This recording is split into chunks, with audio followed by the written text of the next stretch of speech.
I'm Rory Sutherland and I'm on HelpBnk.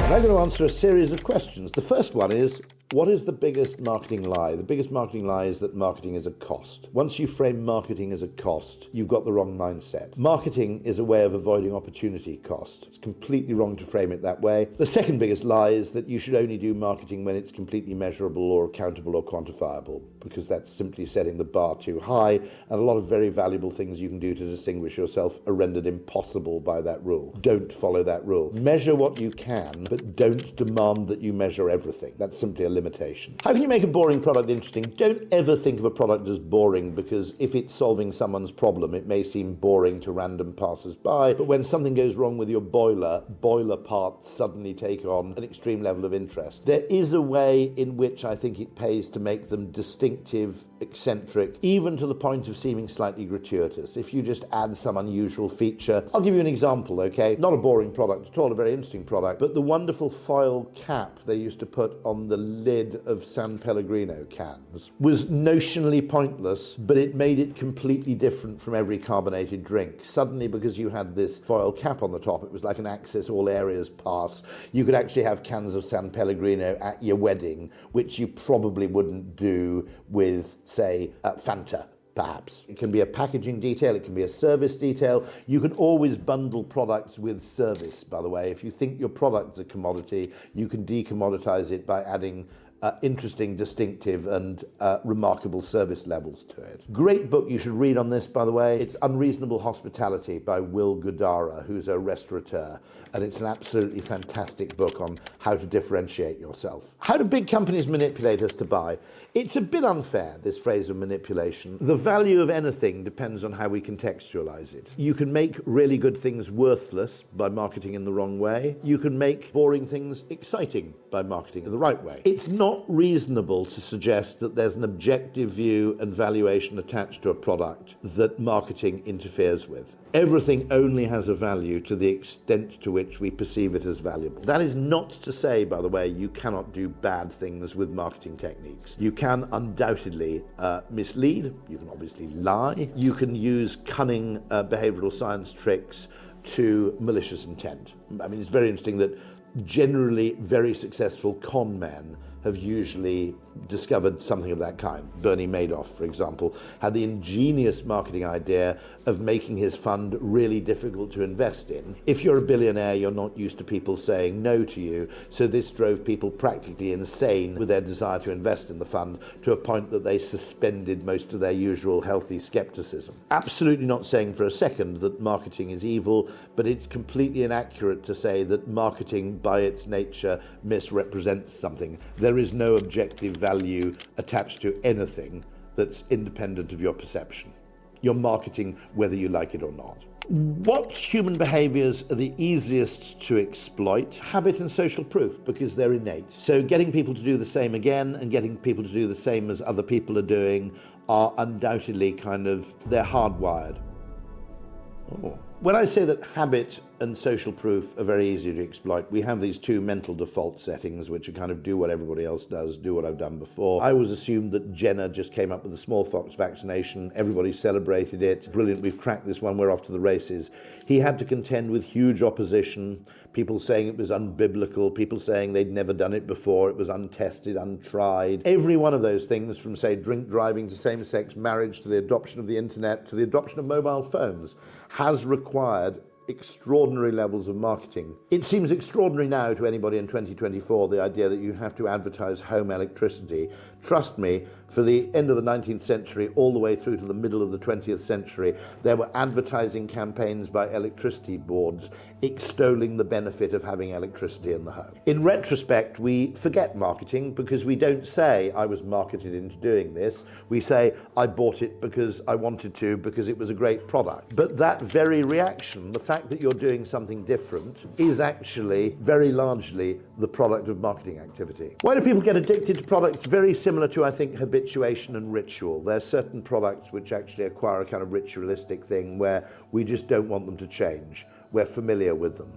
Now, you could argue, for instance, that people are addicted to the iPhone to the extent that if you switch from iOS to Android, there are a whole load of familiar System 1 behaviors that you've acquired in using the iPhone, which you will have to relearn if you switch to Android. Now, Android isn't very different to iOS. Conceptually, it's pretty damn similar. But enough of it is different that something that goes from being instinctive to actually requiring some cognitive effort, we find inherently painful. So ritual, in a sense, and the fact that things become System 1-ized, in other words, they become automatic, autonomic, actually creates a behavior which is very, very similar to an addiction. What marketing campaign results have been the most surprising? Actually, lots of them. And this is why, as I've said, don't demand that all your marketing is quantifiable. That's simply an unreasonable aspiration. A surprising number of direct marketing campaigns I've been involved in where we test, you find that seemingly trivial things have a huge effect. Seemingly important and logical things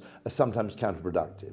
So testing things where, for example, when you put the price up, demand goes up. It's completely, seemingly illogical. It's only when you understand that the psychological is not the same as the narrowly logical and rational that you realize that actually makes sense. No one who's got a budget of £5,000 to spend on a painting wants to buy a £2,000 painting. So quite a lot of the experiments that I found particularly surprising and interesting relates to price. To economists, price is a number, but to consumers, price is a feeling.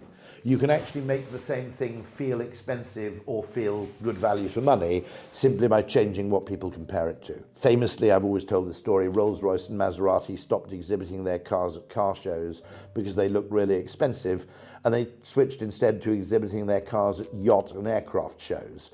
Now, if you're alongside a Learjet or a Sunseeker yacht, both of which run into many millions, bizarrely a €300,000 car almost becomes an impulse buy.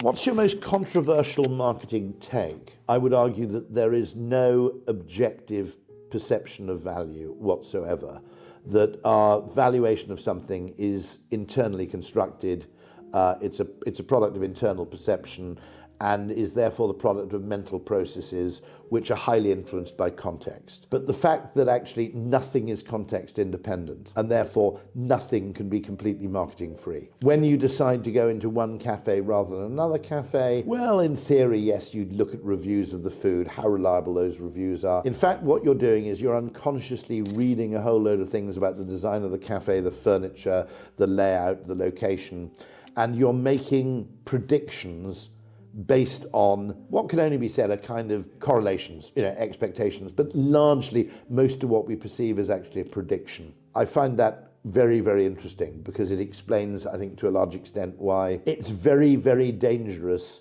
to solve problems without a market at present, because you will look at solving the problems that seem important to you. In the mind of a consumer, however, what they actually perceive is hugely contextually dependent. So you could spend an absolute fortune trying to improve objective reality and get absolutely nowhere in terms of changing customer behavior. I don't think it's actually controversial. Nobody disagrees with me. It's just something that people find hard to act on in their day-to-day lives. What is the marketing secret big companies don't want us to know? I genuinely don't think there are any. I mean, there are strange things which companies wouldn't go public about. The fact that you have to make Diet Coke taste a little bit more bitter than regular Coke because otherwise people don't believe it's a diet drink. The fact that, some medicinal products are deliberately made to taste unpleasant because it increases our belief in the efficacy of the product if it tastes weird and slightly unpalatable. There are things companies do which they don't make public. One of the things I would make an ethical consideration if I were using behavioral science to solve a business problem would be, would I be happy presenting this on the stage to an audience which would include both journalists and the public? If I thought a significant number of people would be outraged if they discovered what was going on behind the scenes, I wouldn't be comfortable doing it. Now remember that most of the companies we work with are big companies that have a reputation to protect. It's not in their interests to risk being seen to be deceiving customers. That does not mean, and if you want to study the darker side of this, there are plenty of con men, hucksters, shysters, etc. out there who are undoubtedly using marketing tricks to mislead people. It's absolutely possible. One good reason to learn behavioral science is that you learn to spot it. There is an area which I regard as being fundamentally dubious, which big companies do and should have learned learnt not to do, which is the business of making things very easy to subscribe to and almost impossible to cancel. Now, the reason I think they should stop doing this is I think this is damaging to the economy as a whole, because so many consumers have now been once bitten, twice shy through a subscription to something. I think I was still paying for something like Club Penguin when my children were in the sixth form. Those things need to stop because it's eroding trust in the whole system of subscription. Someone should have done something about that years ago, not just because it was unfair to the consumer, it's actually damaging to businesses as a whole, because there are some services you can only sell that way. 50% of consumers basically reach a point where they go, I'm no longer subscribing to anything ever again. It basically makes it impossible for you to start a streaming service or anything of that kind, and that's fundamentally anti-competitive and not even in the business interest, never mind anybody else. How will marketing be done in the future? A few cynics have said it'll be the same, only more and worse. I can see a future, this would be the radical take, where marketing reverses direction completely, where a consumer appoints an AI-powered advertising agency to go out and find interesting products and services that they think may be of relevance. So in other words, rather than companies trying to reach people, you would actually, it's almost that story I told about the people who wrote to people saying, would you be willing to sell our house? Reversal of polarity, the reversal of the direction of travel. It's doing it backwards. I can envisage a future for marketing. In fact, with AI-generated content, the volume of marketing material may simply become utterly intolerable. And what companies will do is effectively appoint AIs of their own to act for filtration, stimulation, curation. In other words, it's that thing I mentioned earlier, which is I'm quite interested in going to the Philippines in the first quarter of 2025. Over the next few months, can you send me interesting information that you think might be particularly pertinent? And so that will be advertising in reverse, where effectively you go, I need a toaster, go and find out the most interesting toasters you can find.